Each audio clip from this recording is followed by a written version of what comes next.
नमस्कार, मी साधना मुळे.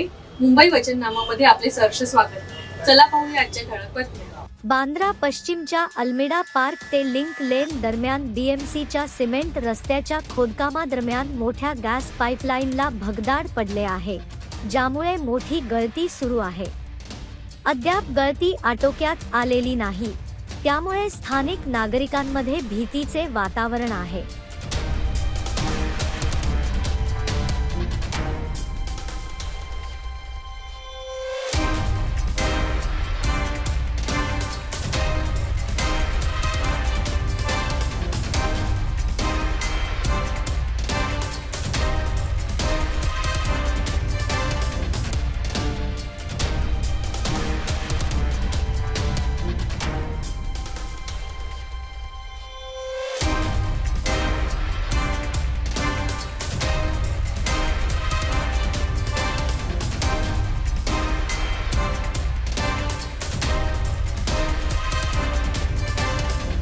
आपल्या मुंबई वचननामा चॅनलला सबस्क्राईब करा आणि बेल आयकॉन दाबायला विसरू नका.